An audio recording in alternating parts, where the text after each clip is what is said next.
नमस्कार दोस्तों।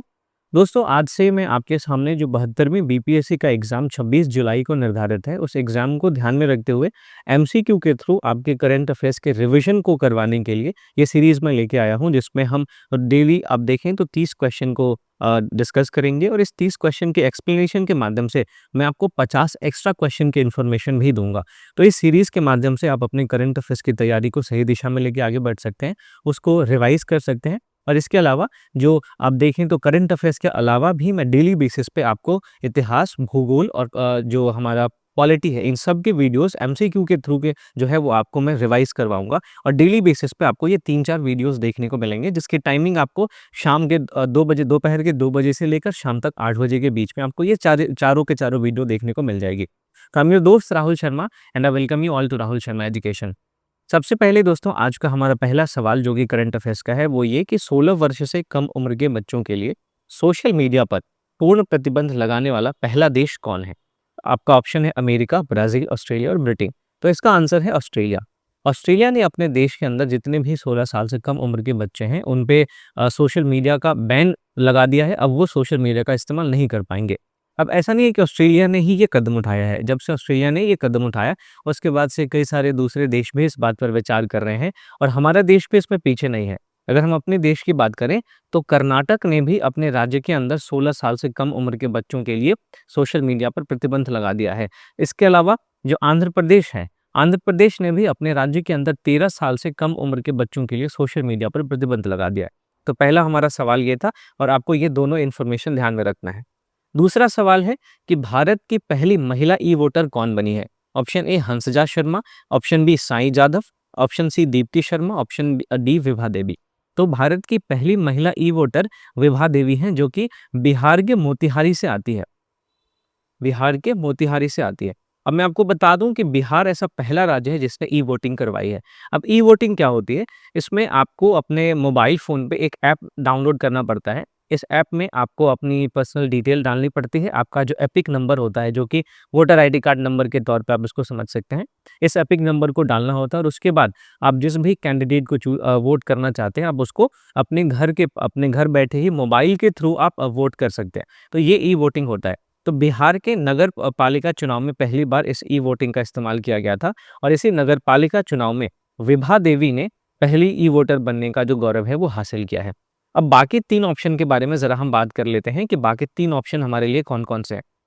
हंसजा शर्मा की अगर हम बात करें तो जो हंसजा शर्मा है ये भारत की पहली ऐसी महिला हैं जिन्होंने रुद्र हेलीकॉप्टर को उड़ाया है। तो इन्होंने रुद्र हेलीकॉप्टर जो है उसको उड़ाने वाली ये पहली महिला बनी है। इसके अलावा अगर हम साईं जाधव के बारे में बात करें, तो साईं जाधव जो कि इंडियन आप देखें तो मिलिट्री अकेडमी होता है, उसमें से ग्रेजुएट होने वाली पहली महिला है। इंडियन मिलिट्री अकेडमी से ग्रेजुएट होने वाली पहली महिला साईं जाधव है। दीप्ति शर्मा की अगर हम बात करें, तो दीप्ति शर्मा सबसे महँगी विमेन्स डब्ल्यूपीएल जो होता है विमेन्स प्रीमियर लीग जो कि आईपीएल के ही तर्ज पे विमेन्स के लिए बनाया गया है, उसकी सबसे महँगी प्लेयर है और मैं आपको बता दूँ कि इंटरनेशनल क्रिकेट में सबसे ज़्यादा टी20 में विकेट लेने का जो रिकॉर्ड है वो भी दीप्ति शर्मा के नाम है। तो मैं उम्मीद करता हूँ कि बाकी तीनों ऑप्शन के बारे में जो मैंने आपको बताया वो आप ध्यान में रखेंगे। बाकी भारत की पहली महिला ई वोटर कौन है? तो वो है विभा देवी जो कि बिहार के मोतिहारी से बिलॉन्ग करती है। तीसरा सवाल क्या है? दुनिया के टॉप 500 सुपर कंप्यूटर्स में शामिल भारत का फर्स्ट एआई कंप्यूटर कौन-सा है? तो मैं आपको बता दूँ कि इसका आंसर है ऐरावत। ऐरावत जो है वो दुनिया के 500 सुपर कंप्यूटर्स में शामिल है। इसके अलावा अरुणिका, परमरुद्र और परम शक्ति ये भारत के कुछ अन्य सुपर कंप्यूटर्स हैं, लेकिन हमारा आंसर है ऐरावत। तो ये चीज़ आपको ध्यान में रखनी है। अगला सवाल है स्टारलिंक से समझौता करने वाला भारत का फर्स्ट राज्य कौन-सा है? भारत का पहला राज्य कौन-सा है? ये जो स्टारलिंक है ये एलोन मस्क का नाम आपने सुना होगा। उनकी एक परियोजना है, उनका एक प्रोजेक्ट है जिसके माध्यम से वाईफ़ाई जो है इंटरनेट की सुविधा उपलब्ध करवाई जाती है। तो स्टारलिंक से समझौता करने वाला भारत का पहला राज्य है महाराष्ट्र। ये चीज़ आपको ध्यान में रखनी है, ठीक है? अगला जो सवाल है वो ये कि महिला टी20 इंटरनेशनल में सबसे ज़्यादा विकेट लेने वाली गेंदबाज़ कौन है? तो अभी मैंने आपको बताया था कि दीप्ति शर्मा जो है वो महिला टी20 इंटरनेशनल में सबसे ज़्यादा विकेट लेने लेने वाली गेंदबाज़ है। अगर हम टी20 वर्ल्ड कप की बात करें तो टी20 वर्ल्ड कप में सबसे ज़्यादा विकेट लेने वाली जो महिला गेंदबाज है, उनका नाम है मेगन शुड, जो कि ऑस्ट्रेलिया के हैं। तो ये चीज़ भी आप ध्यान में रख सकते हैं। Megan should T20 world cup में सबसे ज़्यादा विकेट इन्होंने लिया है और टी20 अगर हम इंटरनेशनल की बात करें, तो उसमें सबसे ज़्यादा विकेट लेने वाली गेंदबाज हमारे देश की दीप्ति शर्मा है, जो कि एक ऑलराउंडर के तौर पे हमारे देश की टीम में खेलती है। ठीक है, अगले सवाल की तरफ चलते हैं।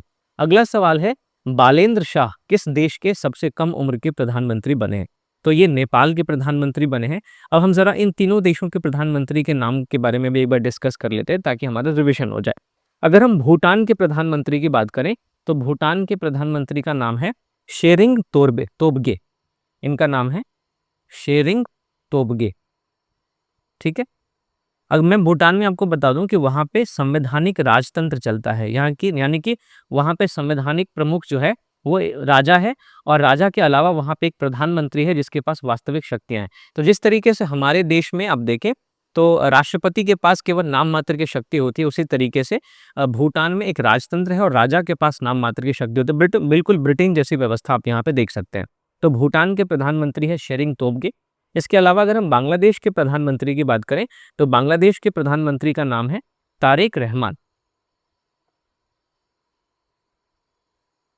ठीक है, ये चीज आपको ध्यान में रखना है। इसके अलावा अगर हम श्रीलंका के प्रधानमंत्री की बात करें, तो इन श्रीलंका के प्रधानमंत्री का नाम है हरेनी, माफ कीजिएगा, अमर सूर्या। तो यहाँ पे हमने 4 अलग-अलग देशों के प्रधानमंत्रियों के नाम हमने डिस्कस कर लिए, और बालेंद्र शाह जो हैं वो एक रैपर भी रहे हैं, और ये नेपाल के सबसे कम उम्र के प्रधानमंत्री बने, क्योंकि अभी थोड़े टाइम पहले आपने नेपाल में जेनज़ी क्रांति के नाम ज़रूर सुना होगा। उसके माध्यम से वहाँ पे जो पहले की सरकार थी उनको पलट दिया गया, और नए जब चुनाव हुए तो उसके में बालेंद्र शाह जो है वो प्रधानमंत्री बन के उभर के सामने आए। तो अगले सवाल की तरफ बढ़ते हैं। अगला सवाल है हमारा, मतदाता सूची को पूर्णतः डिजिटल करने वाला भारत का पहला राज्य कौन-सा है? तो दोस्तों, ये जो ऑप्शन है उसमें पहला है आपका केरलम, क्योंकि केरल का नाम बदल के अब केरलम हो चुका है, तो ये चीज़ आपको ध्यान में रखनी है। दूसरा है पश्चिम बंगाल, तीसरा है तमिलनाडु, चौथा है राजस्थान। अब बाकी के 3 ऑप्शन अगर आप देखेंगे, तो ये ऐसे राज्य हैं जहाँ पे अभी थोड़े टाइम पहले हमें चुनाव देखने को मिले। तो आप इस बात से कन्फ्यूज़ कर सकते हैं कि हो सकता है इन्हीं तीनों में से कोई भी ऑप्शन हो। लेकिन यहाँ पे बस यही मैंने ट्रैप सेट करने के लिए दिया था कि इन तीनों राज्यों में चुनाव अभी हाल ही में ज़रूर हुए हैं, लेकिन जो पूर्णतः डिजिटल करने वाला भारत का पहला राज्य जिसने अपनी वोटर लिस्ट को पूरी तरीके से डिजिटल कर दिया है, वो है राजस्थान। तो ये चीज़ आपको ध्यान में रखनी है। आपका ऑप्शन ये जो डी है, ये सही जवाब है। अगला सवाल है, कोपरा जलाशय किस राज्य का पहला रामसर स्थल है? ऑप्शन ए ओडिशा, तमिलनाडु, छत्तीसगढ़ या झारखंड। तो मैं आपको बता दूं कि कोपरा जलाशय छत्तीसगढ़ का पहला रामसर साइट है, जो कि 2026 में घोषित किया गया है। अगर हम रामसर साइट की बात करें, तो भारत में टोटल अगर हम रामसर साइट की बात करें तो भारत में टोटल 99 रामसर साइट है। इसमें सबसे ज़्यादा पहले नंबर पर आप देखें तो तमिलनाडु है, जिसके पास 20 रामसर स्थल है। इसके अलावा दूसरे नंबर पर आपको देखने को मिलेगा उत्तर प्रदेश, जहाँ पे 12 रामसर साइट है, और तीसरे नंबर पर आपको देखने को मिलेगा 3 राज्य, एक तो बिहार है, उसके अलावा आपको ओडिशा देखने को मिलेगा, और फिर तीसरे नंबर पे पंजाब देखने को मिलेगा। इन तीनों में आप देखें तो 6-6 रामसर साइट हैं। बिहार में कौन-कौन से रामसर साइट हैं, ये आप मुझे कमेंट सेक्शन में ज़रूर बताएँ। तो ये रामसर साइट जो है, वो उससे संबंधित सवाल था, हमने रामसर साइट के बारे में बात किया। अगर हम वर्ल्ड वेटलैंड डे की बात करें, विश्व आर्द्रभूमि दिवस की बात करें, तो 2 फरवरी को वर्ल्ड वेटलैंड डे मनाया जाता है। और जो रामसर स्थल होते हैं वो अंतर्राष्ट्रीय महत्व के आर्द्रभूमि होते हैं, जिनका संरक्षण करना बहुत ज़रूरी हो जाता है। तो संरक्षण के दृष्टिकोण से ये जो आप देखें रामसर स्थल का जो दर्जा है वो दिया जाता है। तो ये हमारा 8वां क्वेश्चन था कि कोपरा जलाशय किस राज्य का पहला रामसर स्थल है, तो ऑप्शन इसका है छत्तीसगढ़।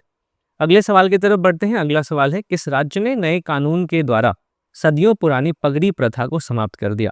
ऑप्शन है आपके पंजाब, हरियाणा, महाराष्ट्र या फिर हिमाचल प्रदेश। तो पंजाब और हरियाणा एक ऑब्वियस सा चॉइस बन सकता है, क्योंकि पंजाब में पंजाबी लोग रहते हैं तो वहाँ पे वो पगड़ी पहनते हैं। लेकिन इसका जो आंसर है वो है महाराष्ट्र। महाराष्ट्र ने पगड़ी प्रथा को समाप्त कर दिया है एक कानून बना रखे।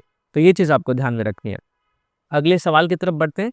अगला सवाल है हमारा, भारत के पहला पूरी तरह पेपरलेस जिला अदालत कहाँ पे शुरू किया गया है? तो मैं आपको बता दूं, इसका आंसर है केरल। केरल के वायनाड जिले में भारत का पहला पूरी तरीके से पेपरलेस जिला अदालत को शुरू किया गया है। ठीक है, ये चीज आप ध्यान में रखेंगे। अगला सवाल है, आधिकारिक रूप से दुनिया के पहले कैशलेस देश के रूप में किसको घोषित किया गया है? तो ये आपका डेनमार्क है, स्वीडन है, नॉर्वे है, फ्रांस है। तो इसका आंसर हो जाएगा स्वीडन। स्वीडन आधिकारिक रूप से दुनिया का पहला कैशलेस देश बन गया है। तो ये चीज़ आपको ध्यान में रखनी है। इसके अलावा अगले सवाल की तरफ हम बढ़ते हैं। फिलिस्तीन को आधिकारिक रूप से मान्यता देने वाला G7 देश कौन सा है? अमेरिका, जर्मनी, फ्रांस या जापान? तो इसका आंसर होगा फ्रांस। फ्रांस ने आधिकारिक तौर पे फिलिस्तीन को आधिकारिक रूप से मान्यता दे दी है। अब देखिए, क्या है कि इज़राइल और फिलिस्तीन के बीच में जो संघर्ष है वो काफ़ी लंबे समय से चल रहा है। फिलिस्तीन के बहुत सारे इलाकों पे इज़राइल ने कब्ज़ा कर रखा है।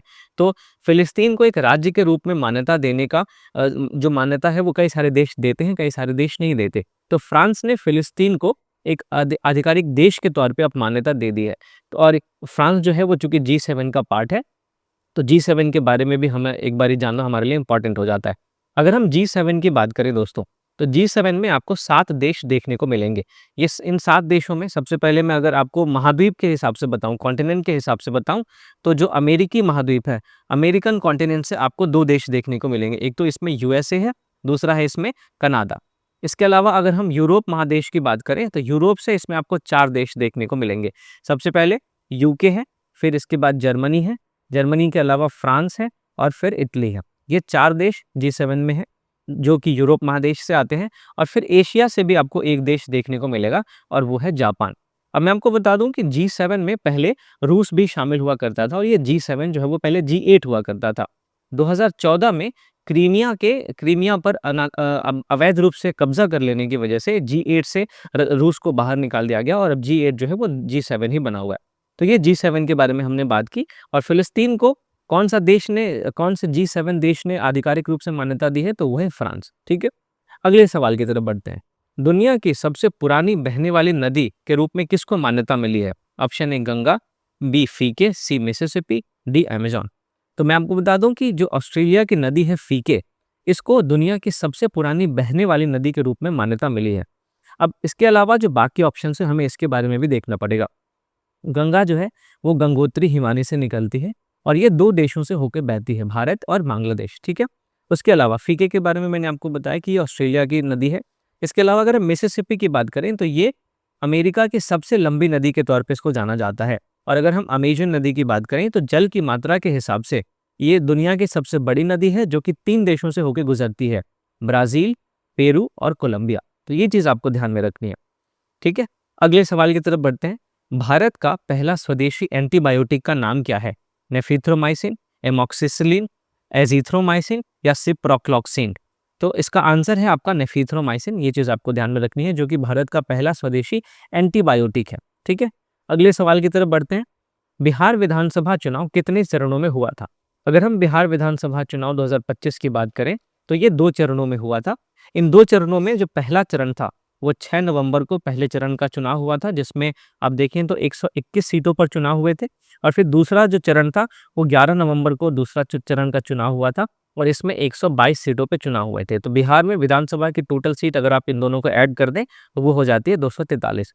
बिहार में टोटल 243 जो है वो विधानसभा की सीट है। इसमें से अगर हम शेड्यूल कास्ट के लिए अगर हम आरक्षित सीटों की बात करें तो 38 सीटें शेड्यूल कास्ट के लिए हैं। इसके अलावा शेड्यूल ट्राइब के लिए यानी अनुसूचित जनजाति के लिए 2 सीटें हैं, 2 सीटें शेड्यूल ट्राइब के लिए हैं। और हमारे बिहार में जो कुल पंजीकृत मतदाता हैं वो आप देखें तो वो लगभग 7 करोड़ 45 लाख 7 करोड़ 45 लाख के लगभग आप देखें तो कुल पंजीकृत मतदाता हैं। इतने मतदाता बिहार में हैं। ठीक है, इस बार के चुनाव में अगर हम फर्स्ट टाइम वोटर की बात करें तो फर्स्ट टाइम वोटर लगभग 14 लाख वोटर थे बिहार के इस 2025 के चुनाव में। और अगर मैं आपको से बात करूं कि 2 सीटों पर महागठबंधन जो है वो चुनाव नहीं लड़ सका, तो वो था एक मोहनिया से राजद के उम्मीदवार श्वेता सुमन थे और फिर इसके अलावा जो सुगौली से वीआईपी के उम्मीदवार थे शशि भूषण सिंह, उनका नामांकन रद्द होने के कारण 2 सीटों पर महागठबंधन जो है वो चुनाव नहीं लड़ सका। ठीक है, इसके अलावा अगर हम सबसे ज़्यादा वोटों से जीतने वाले उम्मीदवार की बात करें तो जो जेडीयू के उनका नाम था कलाधर प्रसाद। कलाधर प्रसाद सबसे ज़्यादा वोटों से जीते हैं और ये लगभग आप देखें तो 73,500 वोटों से ये जीते। तो ये चीज़ कुछ इन्फॉर्मेशन थे जो आपको ध्यान में रखने हैं। और विधानसभा चुनाव कितने चरणों में हुआ था? तो 2 चरण में। इसका डेट भी आपको याद रखना है और किस डेट पे कितनी सीटों पे चुनाव हुआ था ये भी आपको ध्यान में रखना है, क्योंकि बीपीएससी अक्सर डेट्स के साथ सवाल पूछ देती है। अगले सवाल की तरफ बढ़ते हैं। अगला सवाल है, भारत के किस राज्य ने पहला ड्रोन सिटी और स्पेस सिटी की नींव रखी है? ऑप्शन ए आंध्र प्रदेश, तेलंगाना, केरलम, गुजरात। तो इसका आंसर हो जाएगा आपका पहला आंध्र प्रदेश। अगर हम आंध्र प्रदेश की बात करें तो आंध्र प्रदेश में आपको एक और चीज़ देखने को मिलेगी।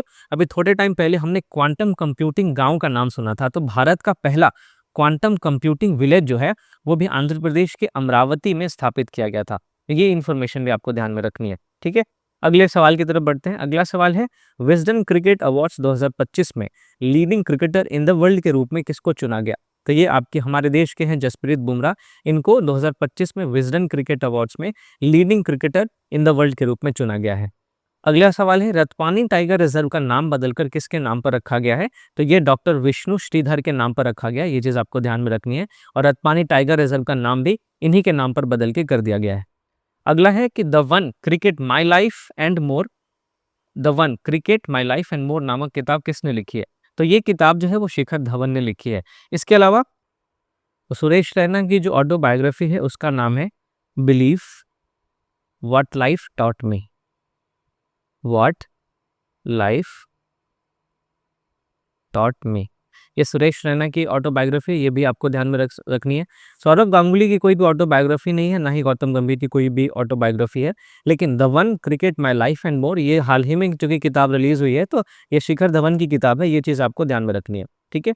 तो अगले सवाल की तरफ हम बढ़े, लेकिन उससे पहले हमारा एक सवाल छूट गया है, उसको जरा डिस्कस कर लेते हैं। भारत को टीबी मुक्त देश बनाने का लक्ष्य कब तक है? मैं आपको बता दूं कि इससे पहले हमारा जो लक्ष्य था, वो लक्ष्य था 2025 तक का, लेकिन 2025 तक के लक्ष्य को पूरा करने में हम सफल नहीं हो पाए। तो आगे जो लक्ष्य है वो बढ़ा के 2028 कर दिया गया है। तो ये चीज़ आपको ध्यान में रखनी है। अब ज़रा हम अगर टीबी की बात करें, तो जो टीबी है वो जीवाणु से होने वाला एक रोग है। टीबी किससे होता है? ये जीवाणु से होने वाला एक रोग है, और ये एक संक्रामक रोग है। इसका संक्रमण कैसे होता है? इसका संक्रमण हवा के माध्यम से होता है, ठीक है? इसके अलावा अगर हम बात करें कि टीबी हमारे मुख्यतः किस अंग को प्रभावित करता है, तो वो है फेफड़ा।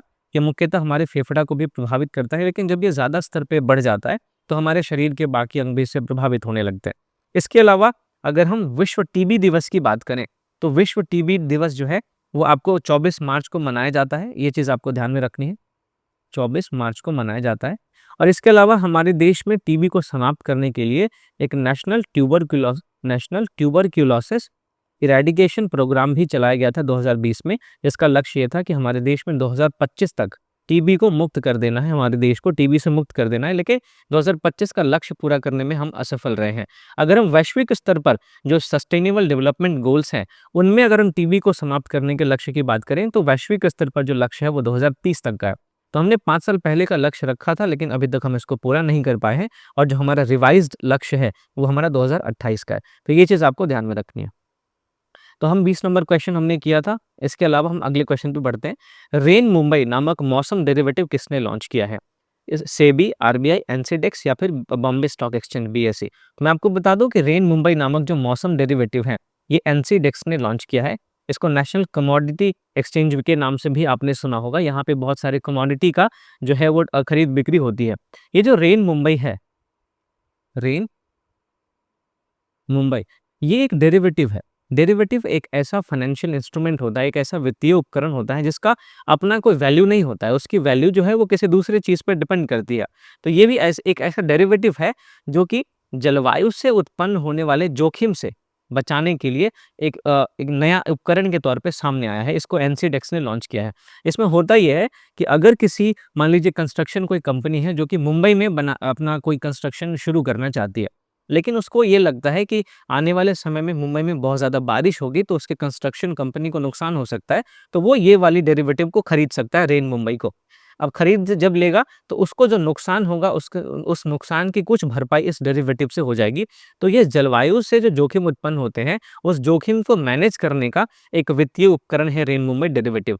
अब ये इसलिए भी इम्पोर्टेंट है क्योंकि पहली बार मौसम को एक एसेट के रूप में ट्रीट किया जा रहा है हमारे देश में। तो ये एक बहुत ही, आप देखें तो अच्छा इनोवेशन देखने को हमें मिल रहा है, क्योंकि हम एक ऐसे दौर में जी रहे हैं जहाँ पे क्लाइमेट चेंज की वजह से जो आपदाएं हैं उनकी बारंबारता में वृद्धि हो रही है, उनकी तीव्रता में वृद्धि हो रही है। तो जाहिर सी बात है, इन आपदाओं से जो हमें नुकसान हो रहा है, उस नुकसान का रिस्क मैनेज करना हमारे लिए बहुत ज़रूरी है, और उस रिस्क को मैनेज करने के लिए जो रेन मुंबई है वो एक बहुत ही अच्छा इनोवेशन माना जा रहा है। तो रेन मुंबई नामक जो मौसम डेरिवेटिव है उसको एनसीडेक्स ने लॉन्च किया है। ये चीज़ आपको ध्यान में रखनी है। अगला सवाल है, महात्मा गांधी की प्रतिमा का अनावरण अमेरिका के किस शहर में किया गया है? अगर आपने पिछले 2-3 सालों का बीपीएससी का क्वेश्चन पेपर एनालाइज़ किया होगा, तो आपने देखा होगा कि अमेरिका से संबंधित सवाल बहुत सारे पूछे जाते हैं। अमेरिका के राष्ट्रपति किस दौरे पे गए? अमेरिका के राष्ट्रपति पे कहाँ पे हमला हुआ? तो ज़ाहिर-सी बात है कि अमेरिका से संबंधित हमारे लिए जो न्यूज़ है वो इम्पोर्टेंट हो जाती है बीपीएससी के पीवाईक्यू के ट्रेंड को ध्यान में रखते हुए। तो महात्मा गांधी की प्रतिमा का जो अनावरण है वो अमेरिका के मोंटाना शहर में किया गया है। ये चीज़ आपको ध्यान में रखनी है। ये जो प्रतिमा है गांधी जी की, ये हमारी तरफ से ही भेंट किया गया था और वहाँ पे गांधी जी की प्रतिमा का अनावरण किया गया है। अगर हम अगला क्वेश्चन है, सिप्री के अनुसार दुनिया की सबसे ज़्यादा हथियार आयात करने वाला देश कौन-सा है? तो दुनिया का सबसे ज़्यादा हथियार आयात करने वाला देश जो है, वो यूक्रेन है। ये पहले नंबर पर है, ये लगभग 9.2% कुल हथियार का आयात करता है और दूसरे नंबर पर आपको जान के आश्चर्य होगा कि हमारा देश जो है वो भारत है। भारत टोटल आप देखें तो जितने भी हथियारों का आयात होता है, टोटल हथियारों का लगभग 8.7% भारत अकेले आयात करता है हथियारों का। तो सिप्री जो कि इसको हम Stockholm International Peace Research Institute इसका फुल फॉर्म है। ये दुनिया भर में जो आप देखें तो डिफेंस डील होता है, जो हथियारों की खरीद-बिक्री होती है, उसको ये ध्यान में रखता है ताकि दुनिया भर में शांति की स्थापना में ये अपना योगदान दे सके। तो सिप्री के अनुसार दुनिया के सबसे ज़्यादा हथियार करने वाले जो देश हैं, हथियार आयात करने वाले जो देश है वो यूक्रेन और भारत हैं। यूक्रेन पहले नंबर पर, भारत दूसरे नंबर पर है। ठीक है, अगले सवाल की तरफ बढ़ते हैं। अगला सवाल है, भारत का फर्स्ट एआई स्कूल किस राज्य ने लॉन्च किया है? केरलम, गुजरात, तमिलनाडु या असम? तो मैं आपको बता दूं कि भारत का फर्स्ट एआई स्कूल किसने लॉन्च किया है? केरलम ने लॉन्च किया है। ठीक है। अगला सवाल है, आईएमएफ के अनुसार 2025-26 के लिए भारत की रियल जीडीपी ग्रोथ रेट कितनी है? तो ये आपका 7.3% है।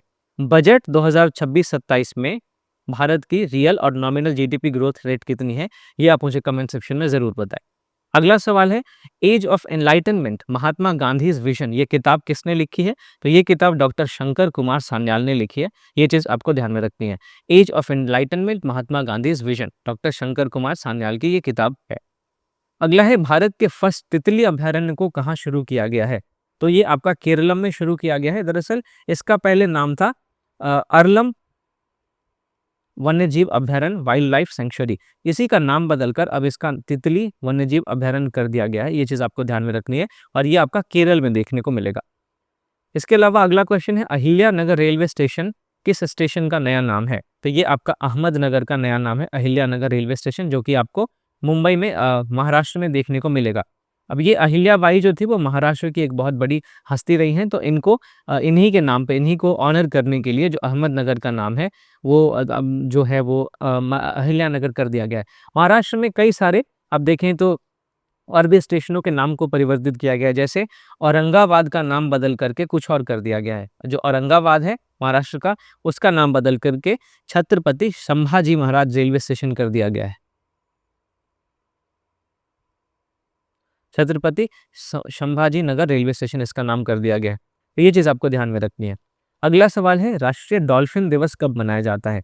राष्ट्रीय डॉल्फिन दिवस जो है वो 5 अक्टूबर को मनाया जाता है, लेकिन अगर हम वर्ल्ड डॉल्फिन डे की बात करें तो वर्ल्ड डॉल्फिन डे जो है वो आपका 12 सितंबर को मनाया जाता है। तो इन दोनों में आपको डिफरेंस याद रखना है। अगर हम वर्ल्ड डॉल्फिन डे की बात करें तो वो 12 सितंबर है, वहीं राष्ट्रीय डॉल्फिन दिवस की बात करें तो ये 5 अक्टूबर है। ठीक है, इसको आपको ध्यान में रखना है। अगला सवाल है, मंडारिन संतरे जिसे 2025 में जीआई टैग मिला है किस राज्य का है? मंडारिन संतरे केरलम, पश्चिम बंगाल, ओडिशा या मिजोरम में से किस राज्य का है, आपको बताना है। तो इसका आंसर जो है वो है पश्चिम बंगाल। दरअसल पश्चिम बंगाल के दार्जिलिंग में इस मंडारिन संतरे को आप देखें तो जीआई टैग मिला है। जीआई टैग आप मुझे कमेंट सेक्शन में ज़रूर बताएं कि हमारे देश में किस राज्य के पास सबसे ज़्यादा जीआई टैग प्राप्त उत्पाद है। ठीक है, तो दार्जिलिंग जो कि पश्चिम बंगाल में आता है, इसके मंडारिन संतरे को 2025 में जीआई टैग मिला है। इसके अलावा एक एक्स्ट्रा क्वेश्चन मैं आपके लिए ये यहाँ पे छोड़ के जा रहा हूँ कि राष्ट्रीय जनगणना 2027 के ब्रांड एम्बेसडर कौन है? नवीन पटनायक, सुदर्शन पटनायक, सचिन तेंदुलकर या अमिताभ बच्चन? जो भी आंसर है आप मुझे कमेंट सेक्शन में ज़रूर बताएं। और इसके अलावा अगर आपको आज के सेशन का पीडीएफ चाहिए तो आप मेरे टेलीग्राम चैनल को ज़रूर ज्वाइन करें। इसका नाम है राहुल शर्मा करंट अफेयर्स। इसका लिंक आपको डिस्क्रिप्शन में मिल जाएगा। और दोस्तों, जाने से पहले वीडियो को लाइक करना ना भूलें, चैनल को सब्सक्राइब करना ना भूलें, ताकि डेली जब मैं ये 30 प्रश्नों का एक जो सीरीज़ मैंने शुरू किया, जो 30 प्रश्नों का वीडियो मैं अपलोड करूँ, आप उसको सॉल्व कर सकें और अपने करंट अफेयर्स के रिविज़न को ठीक तरीके से लेके आगे बढ़ सकें। तो मिलता हूँ आपसे कल एक और करंट अफेयर्स के दूसरे पार्ट के साथ। तब तक के लिए थैंक यू फॉर वॉचिंग।